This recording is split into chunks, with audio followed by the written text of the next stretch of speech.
Hi guys, welcome to another episode of The Aspiring Entrepreneur. I'm your host Hamza Chowdhury, and welcome to today's daily stock recap where we go over a handful of stocks that we cover in our Sunday night video.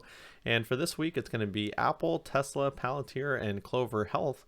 And guys, it's March 5th. It was a Friday. I expected that the market would sort of sell off and then sort of come back to end the week positive to keep people from stressing out.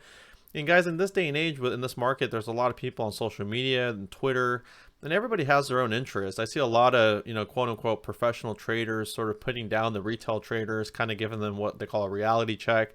I was talking to a client yesterday who was mentioning he thinks it's, the sellers who essentially, got screwed, and GameStop essentially showing the market that they know better, and that's why GameStop's holding up now. And so there's all these sort of conspiracy theories, whatever you want to call them. And guys, at the end of the day, the market's the market. There's going to be buying and there's going to be selling. And I think we can all agree that a lot of stocks were trading ridiculously high prices. They were going up through the sky and they weren't coming down. And coming down was really just a gut check, a heat check for some of you guys who've been killing the market. And guys, it was just a dip buy opportunity, but it's been really frustrating as even a day trader because we just don't know where this market's heading. We were obviously clearly in a bull market, and now we've pulled back on a lot of names, 30, 40, 50%. And so what I wanted to do in this video was just kind of recap what happened today as a price action and kind of where I think we're going as a market in a whole. I've been saying that all along on the SPY, which is the S&P index, that, we can risk down here at the 200-day, something that we've bounced off of, and we're clearly supported around 346. And so today we got down here at a low of 372. Okay, so it's still a possibility. But guys, keep in mind what's interesting is the market feels heavy because these prices of these stocks are so high. But if you look at it, all-time highs were just right here back on the 16th of February at 394. And we're just trading 13 points below that right now with the timing of this video. And so I understand that if you just bought a stock, like you probably bought it at all-time highs, the stocks that we follow on this channel and we're going to go over today, it felt like we were getting them at 10, 15, 20% discount.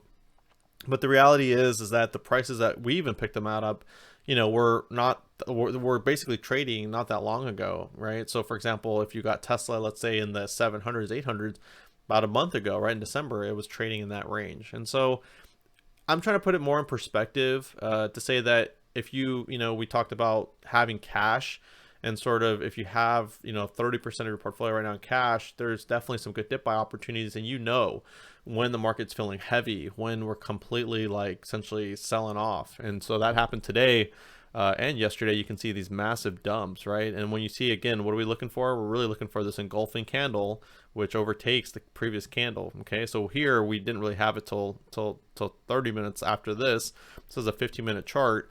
But you can see that the market overall has been weak, and we've been trying to flush a lot of people out so it can really get the next leg up. I mean, at the end of the day, a 10% correction is not something to be necessarily worried about, but it just feels a lot heavier, like I've mentioned. And trying to find the bottom isn't something that I'm interested in. So personally, myself, this has probably been the least amount of trading I've done in a long time. And I mentioned, as always, I'm a day trader, but lately I've had to carry some swings that I've been holding for a couple weeks. And so, that doesn't mean I take a day off from trading. I still get up at the same time. I still watch my charts. I still study everything that I normally would study. So even if you're not trading, most people say, turn off your computer. No, study the market. Think about what things did you do really well this week? What things did you do? Were you able to sit on your hands when the market was flushing, waiting for that confirmation?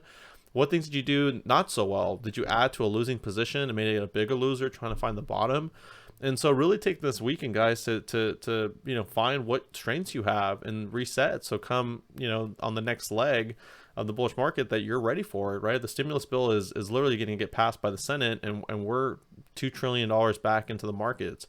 And so just hang in there. And I know it hasn't been easy, and a lot of people are selling off, and that's what happens, right? You get the retail traders, a lot of people who aren't familiar with this, who haven't been doing this for a long time, they start to panic sell. They see things go down 1, 2, 3, 4, 10%, and they panic sell, not realizing this is just sort of a normal thing to do. We don't like it, and I've tried to find bottoms on stocks in the past, and it just doesn't work. And so I've honestly just been sitting, watching, analyzing, and just trying to figure out my sort of strategy. Okay, and that's what I encourage you to do. And you guys can see again that anchored VWAP 200-day on a lot of charts looks pretty good. Looks like a great place to bounce. Okay, and we're seeing that on a lot of charts.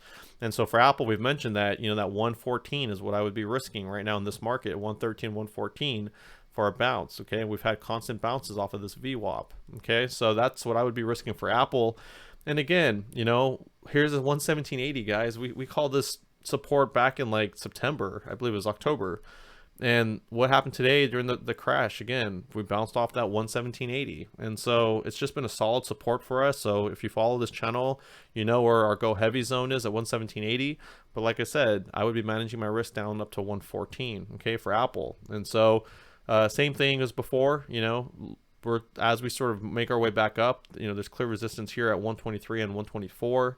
And, you know, if we continue to see downside momentum, I can see the test of right here at 114. Okay, so for Apple going into Monday, again, risk to 114, but we've been bouncing solid off this 117.80, which is our heavy support. So we could see the rebound. And you can see today we've essentially reclaimed the highs.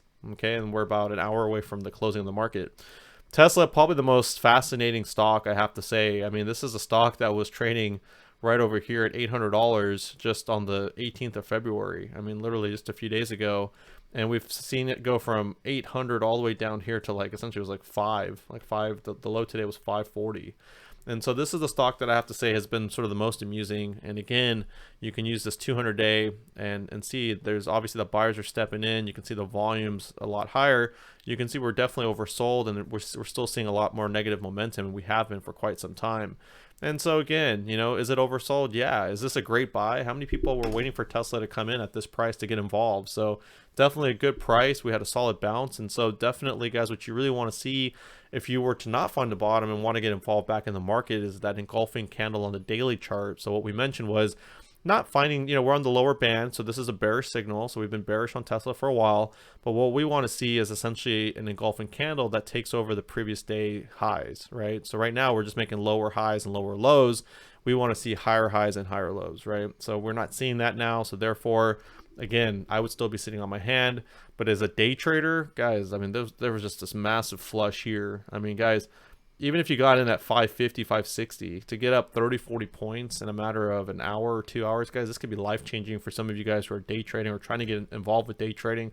But again, you have to have cash in order to do that. For Palantir, you know, same thing, is that we saw lows that we haven't seen since probably, I think, back here when the Hindenburg report came out and we were selling off Palantir down to the low of 21.15. Today, our low today was $20.18. So we even traded lower. And so we've been on this lower band. We kind of traded sideways. I thought we held some pretty good levels, but today was another example of trying to find the bottom. The volume was great. The RSI, the momentum, there's a lot of things here that are just negative and telling us that they're oversold. Guys, if you're buying Palantir, anything under 25 to me is an absolute steal. I mean, this is a stock, again, that was trading right around here at a key level of $40. And I think a lot of people can agree that this is currently the price target for the stock. And so if you're getting anything under 25, it's an absolute steal. I would put in, you know, a ton of shares personally for myself as part of my risk management plan is something like this. The risk downside is, you know, down here at the 20, which we got today.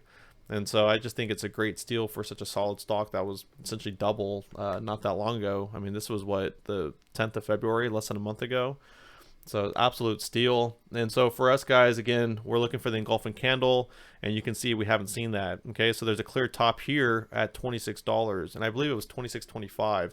So what I want to see is Palantir close above $26.25, and then of course get over our 50-day for us to continue the bullish momentum. So if I was to buy Palantir for long term, you can collect now, but the ultimate breakout and sort of is to wait for that engulfing candle and to get over 26 and, you know, basically break all this top that we've been consolidating on. Okay, and then the last stock would be Clover, which, you know, look at this, guys, we're up for the day. All these stocks are down, we're up. I mean, absolute steal. You know, we said it was making all-time lows. It's been trading on this lower Bollinger Band all the way back here around $12, $13. And same thing is it's just been, you know, really bearish, and it's had a lot of negative momentum. It's completely oversold. An absolute steal. I thought it was a steal anything under $10.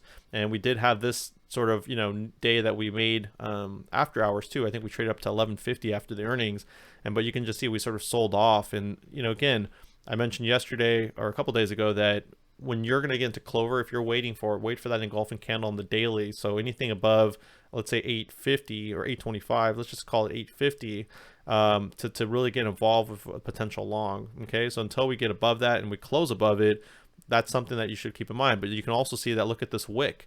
this wick is the longest wick that I saw on any daily chart from back here. Okay, so this is what, a rejection, right? The buyers coming in, buying the stock up, and now guess what? We're actually positive for the day. So let's see where we can close, but anything above closer to 850 engulfs these candles and gets us potentially back at least to the 20 days where I would look to sell and hold a position. Okay, so just because you're dip buying and maybe you're down, guys, I understand it's frustrating, it's stressful, but guys, it's part of learning, it's part of the process. It'll make you a better trader. You'll understand. And, you know, like I said, my day trading takes a lot of the emotions out of this stuff, right? Because I'm flat most days. I'm usually out, even if it's a scalp trade. There's Tesla. There was so many get out of jail free cards for Tesla. And sometimes we're like, no, you know, I missed that Tesla train when it went from 4 to 5, 5 to 6, 6 to 7, 7 to 8. And so you just want to hop on that train, not realizing, hey, look, there, you know, a healthy pullback is good so that we can now get up to the $1,000 level, which is what our price target was this year personally for Tesla. Okay, and that's still not out of the question, especially because we're flushing people out really quickly. Okay, and so guys, it's been, you know, kind of grindy the last 2-3 weeks, but at the same time I expected, you know, that people are, you know, selling off the market, whatever the theory that you want to believe of why the market's simply making just a correction, which it does every few months.